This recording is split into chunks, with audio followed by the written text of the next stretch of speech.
Welcome to Staying Healthy Naturally, a show that focuses on healthy ways to help you achieve optimal wellness. I'm your host, Dr. Gary Kracoff.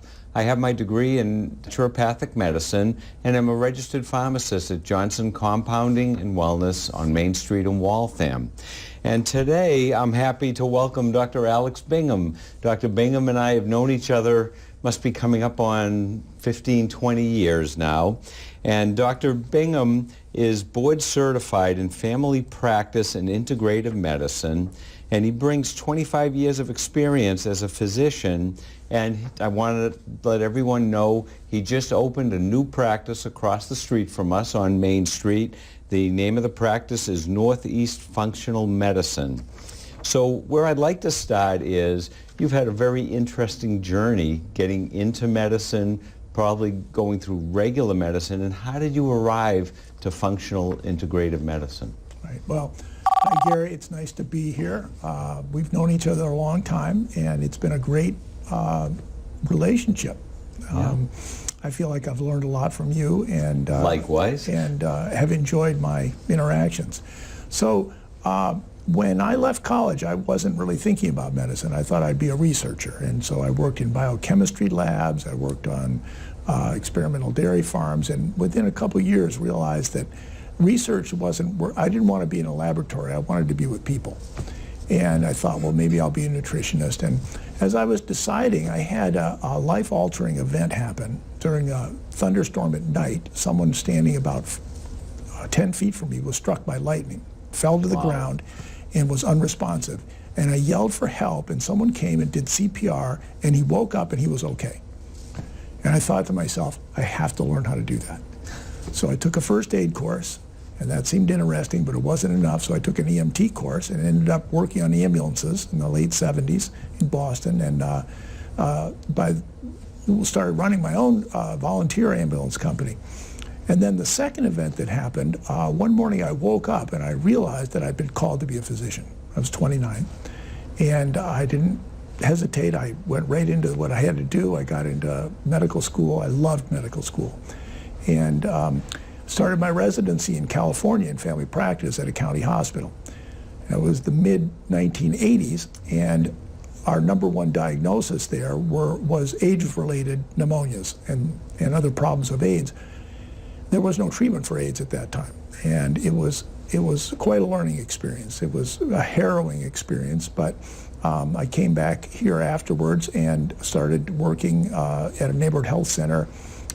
We started an HIV/AIDS program in Somerville, and by the mid-90s, it was a chronic illness. I didn't need to be doing that anymore, and I wanted to be more of a general practitioner, so I started doing general family practice. And very quickly became very frustrated, because I only had 10 or 15 minutes to see people, and I wasn't really using my scientific background or knowledge. I was just kind of like trying to treat the symptoms, get a medication, get them out of the office, and people with chronic illnesses weren't getting any better. Yep. Luckily, I had, in the late 90s, an opportunity to switch to doing what we call functional medicine. And I jumped at the opportunity, and I think through that I found my true calling, and that is as a functional medicine practitioner. Okay. Well, that was quite the journey, and it's very interesting because a lot of the patients or clients are very upset. They want to be involved in their health care, and to get them in and get them out, that's the way our model is, which that's just the way it is. But if it's not just a simple thing, in 15 minutes, even in a half hour, how can you possibly even start chipping away at going back? What is the reason they're feeling the way they are? And so how a lot of people don't understand the difference. They assume the regular 15-minute get them in, get them out is medicine, and that's the way medicine is and should be practiced. And in some instances, maybe that is the best way.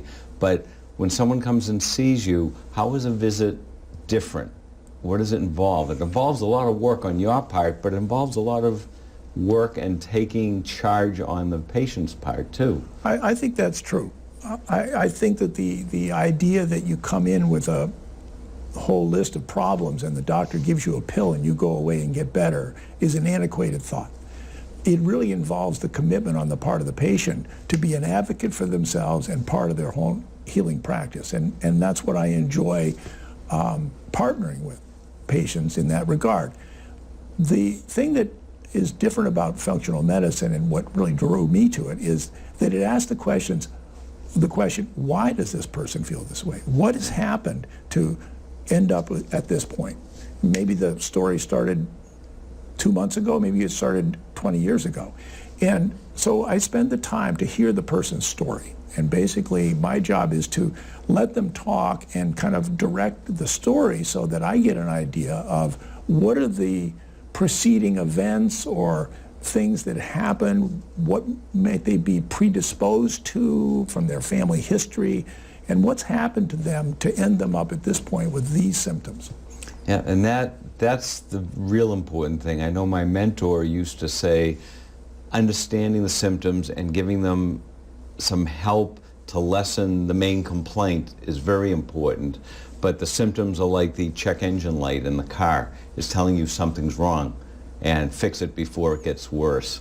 And it's almost like a jigsaw puzzle, and I find it very fascinating looking back, because the real issue is always from back here. It's not where they come in today.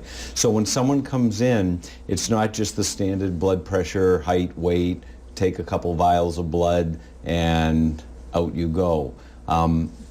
It's really, it sounds like it's a lot of sitting and talking, and I found a lot of people say that they like that because someone's finally listening to me and they're not telling me why I feel the way they are. They're accepting this is how I feel. And I could be the one person you've seen in a month that feels that way, but it's real. And so how do you, when you get the history, then what happens? Well, one of the points you made, I think, is really true, is that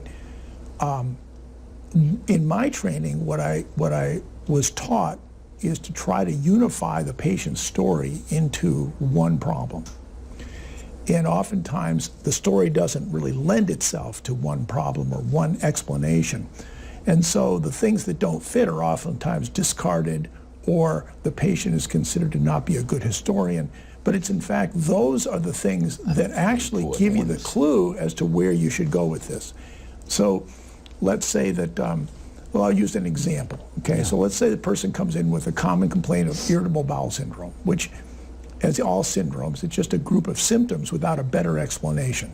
And we don't have a drug for that. Right, and so it might be diarrhea, constipation, cramping, gas and bloating, just a group of symptoms that doesn't have a better answer. Now, we could take it from the point of view that we're going to help them move their bowels, or we're going to give them something to slow it down. And after that, we don't really have much to offer from a conventional point of view. But if you start thinking, okay, what are the processes that happen in digestion? Well, now we can start looking at things. Do they have food sensitivities? Are they digesting their food properly with stomach acid, with digestive enzymes? What's the nature of the environment, what we now call the microbiome in the digestive tract? We know that adults have 4 to 5 pounds of germs, 10 times as many as germs as cells in their body. So that's another factor that we can look at. Have they ever had a stomach flu, food poisoning, parasites? What medications have they taken? All those things lead to this final endpoint of the symptoms that they have.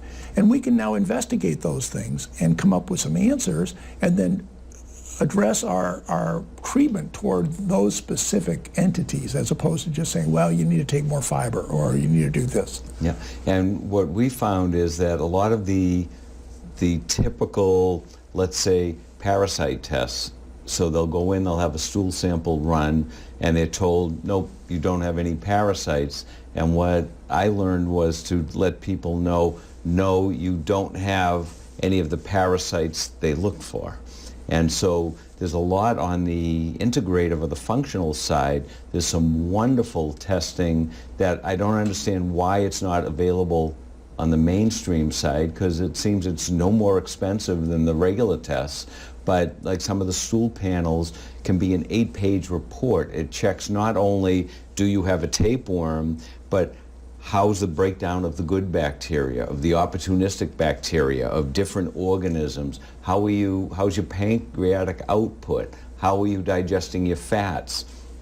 What's the pH of the stool, of the intestinal tract? And all that's important because nature gave us a wonderful machine and we seem to spend our life trying to screw it up. So I assume those are the type of testing when it's needed that you can offer your clients. And yes, it's amazing what's out there that nobody knows about. I didn't know about it. Yeah. And 20 years ago, discovering this thing was like entering a candy store for the first time. You know, it was like, oh wow, I can learn this, I can learn that. You know, all of a sudden the biochemistry and the physiology that I really love came back to life. Yeah. And so I think that it's the most scientific approach that I've ever experienced in medicine. And along with that, it's the most caring for the patient and the patient-doctor relationship. I remember I grew up in Winthrop, and there was back then it was all GPs. There was a family doctor, we called him Uncle Charlie. You know, he lived down the street, but he not only was very good at figuring out what was wrong, he spent the time, but he also knew everybody, so he knew the family dynamics. And even with irritable bowel or sleep disorders, a lot of times it's stress or anxiety or family issues that are 24/7. A lot of us are the sandwich generation. That can affect the bowel, that can affect allergies, that can affect digestion, blood pressure, and we don't look at that because we have drugs to lower blood pressure, to push down cholesterol, but we're finding a lot of those drugs they have a benefit, but there's always something on the other side. You know, a big one is the statins for cholesterol. Right. And there's wonderful things and great ways to deal with cholesterol that some people may need a statin, but a lot of people, you know, I'm sure this is a big thing we run into in your office all the time.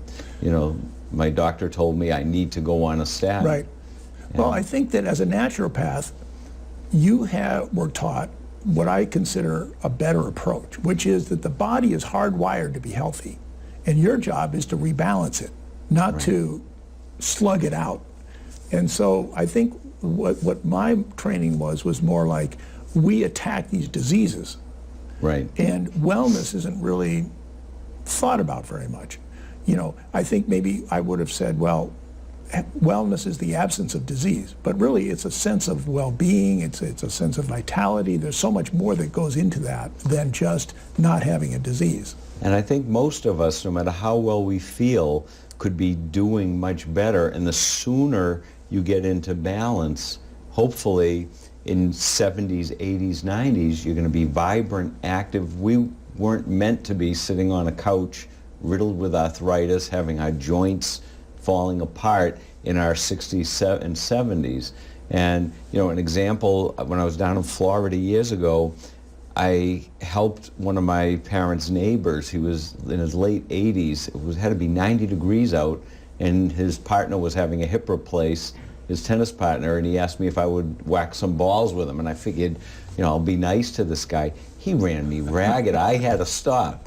And that's what I want to be. I want to be maybe doing things differently and smarter, but I think all of us, no matter how ill you are, everyone can feel better because, like you said, our body wants to be healthy.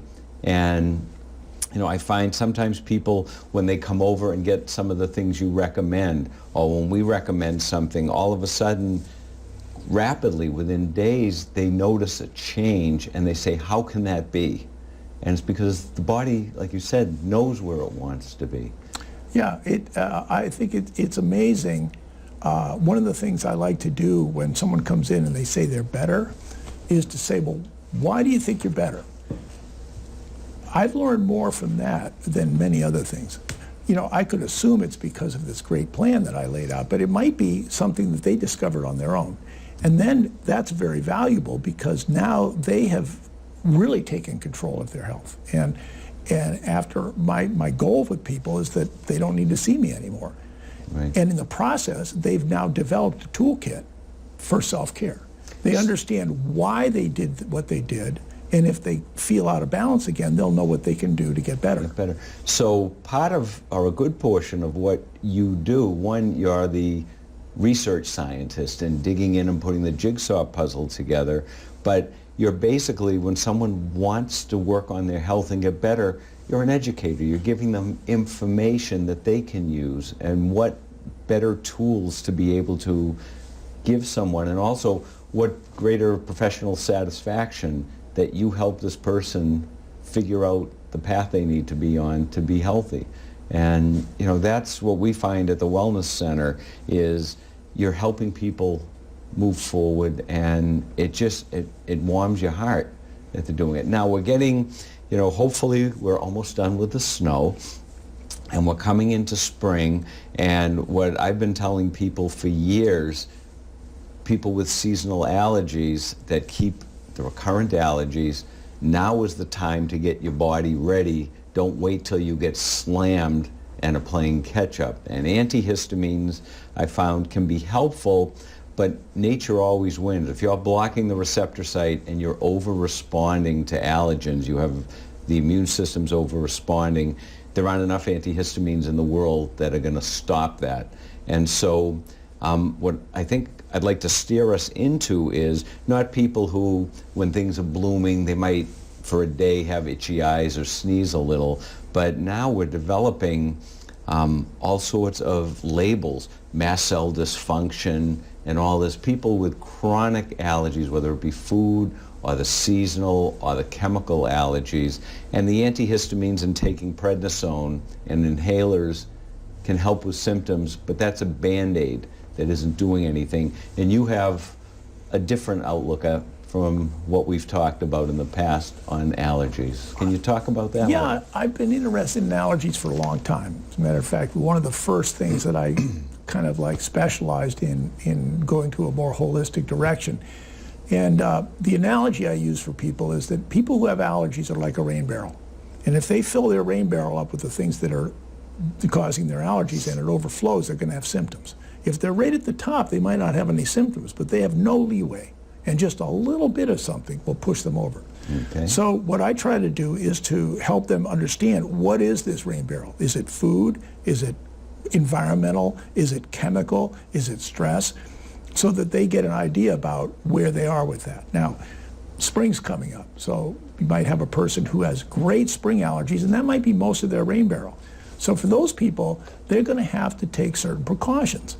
You know, certainly they want to eliminate any other causes of inflammation in their system, so they might take care of their digestive system and things like that. And then I'll oftentimes do testing. I use blood at this point and figure out how much they're reacting to each thing. Now, I think that the best treatment that I have is desensitization. So we can tell from a panel of environmental allergens how sensitive you are to different things, and we can customize a solution made from those exact allergens at different concentrations that you squirt under your tongue 3 times a day.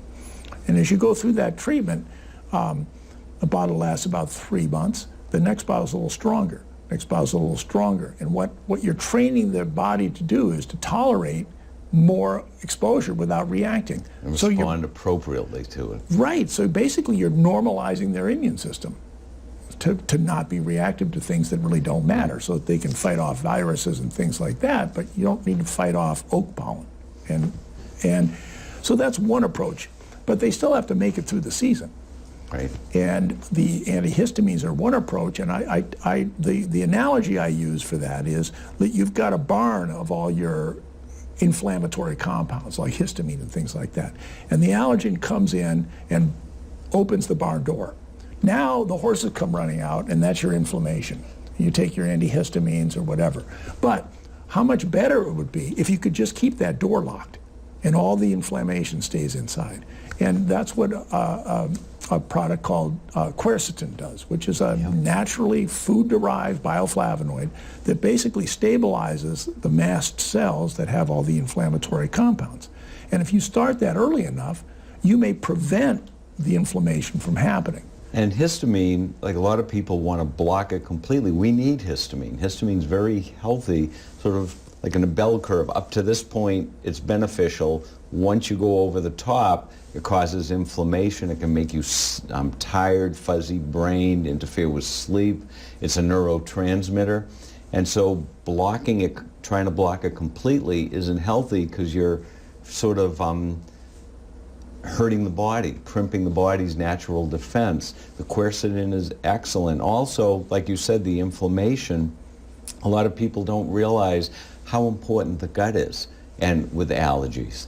And the more you get out of balance, the people who are seasonal allergy and have food sensitivities, then they start developing the environmental allergies. They go into a store and they're having problems because of the different chemicals in the store. Those people, I think a lot of people don't realize they need help. Right. Because you have, if you are getting environmental allergies, your barrel is flooding over the top. So somebody, now let's go to the other side of the coin. Somebody comes in that has fibromyalgia symptoms. That's another syndrome. Their bowel is a mess. They're extremely environmentally sensitive. The foods, they keep limiting and cutting out foods they're reacting to, and they wind up, instead of I can't eat these foods, it winds up being I can only tolerate these foods, and they will eventually react to those foods if they don't do anything. So someone comes in that really, I don't want to say is a disaster, but in every single area they're way out of balance. How do you even begin? Well, now that you've terrified me with this person, but these are the people that come to see me. And so that's where your story comes in, because you kind of go back. And I guess the first thing I would think about is, how safe is their home for them? Well, okay, so the first homes thing, are filled. so you've got, you know, the problem with allergies and asthma and things like that today, I think, is that the indoor environment is so toxic.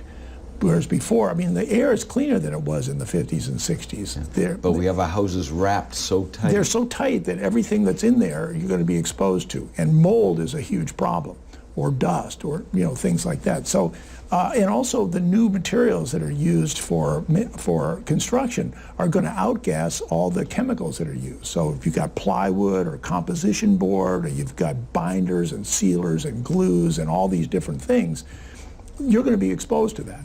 And that fills up that rain barrel. So I would say the first thing to do is to look at your home, so at least you have a safe place to go back to every day. Yeah. Okay? And then you start looking at their sensitivities. Where can you help? And maybe you start with things that help their body to detoxify, like a sauna, taking an Epsom salt bath. So things that, very gentle detoxing, not let's wring out the body. right. Okay. Right. I find that one of the real challenges is how to not make people sicker as they're getting better. Yeah. And that happens all the time because they're going too fast. Slow and steady always wins. Right. And I remember when I had health problems and would see a holistic person and I wouldn't feel good and I would hear, well, you're just detoxing, hang in there. No, that's not it. If you're not feeling well, there's something wrong going on. And so you have to know a little bit more about that. Yeah. I also found, you know, and I try to tell people, a lot of times they'll come back and they're working with a practitioner or they're working with us, and I took this and this happened. So I tried to explain to them, even if you have a little negative response or a side effect that comes up, the practitioner needs to know that, because that sometimes is unbelievable information, right, because then you can figure out which pathway isn't open from that.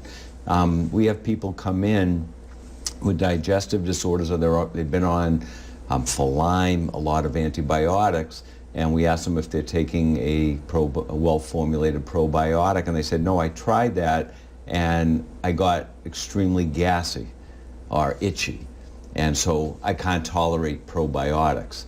And try to turn it around, that it's not that you can't tolerate it. That means there's probably a lot of opportunistic organisms. The good guys are bumping off too many of the bad guys, take a pinch of it, because that shows you need it more than people who can take large amounts without any problem. So you must run into that scenario. Exactly. You know, it happens all the time. And Yeah. so, and, you know, I'm guilty of it too. Yeah. I won't realize how sensitive a person is. And some people are sensitive in that their body doesn't want to change very much, very quickly. Yeah. And so if you give them a standard dose of something, they're going to feel sick and they're just going to exclude it. But just like you said, if you started with a tiny amount, not enough to help them, but enough for their system to see it and kind of like be comfortable with it, and you gradually build that up, you can oftentimes then start getting the effect that you're looking for. And then you can add another thing and build it up. So that when a person reacts, they don't just stop everything, they go kind of back to their safe program, and then they can build back up into again. it. Yeah. Yeah, and that's the hard part, because especially in your practice now, when people finally come to you, they've probably been through the ringer for years, and they've been on a lot of medication, and they're getting progressively worse. So it's a more convoluted story, because they have all these layers of other things that were done, so you can't really see the full picture. And getting them to understand, yes, you can feel better. We're going to go slow and steady. It's not going to be, take this, 10 days, you're done. And that's what we're all programmed for. Take something every 8 hours for 10 days, and you're all done. So that must be frustrating, but people need to understand it didn't just happen last week. This is the perfect storm that might have been building for 10 or 20 years. It's going to take a little while, but going at it slowly and methodically, you get to the end point so much faster. You know, what you're saying is what I experience. And I do get people who have been for years just searching for an answer. And they come in, and most of them understand that it's going to take a little while. Yeah. What maybe I can start with is to help them with a little hope. Because some people are hopeless at that point. They've been through it and they just don't think they can get better. And if you can get them to move even a baby step forward, then they buy into it because it's working. I think our human, you know, just the way our human nature is that if you feel hopeless, well, then you don't think anything can help. But if you see a little bit of a glimmer, well, then you've got the strength to go through it because you've got some hope. Yep. Well, I can't believe it. I just got a signal that our time is up. But I want to thank you for coming. I hope you'll join us again and we can dig deeper into other topics. And again, if anyone has any questions, feel free to contact us at the Johnson Compounding, or you can get in touch with Dr. Bingham. His office is right on Main Street. And thank you very much for joining us. Gary, it's been a pleasure. I hope we can do it again. We will.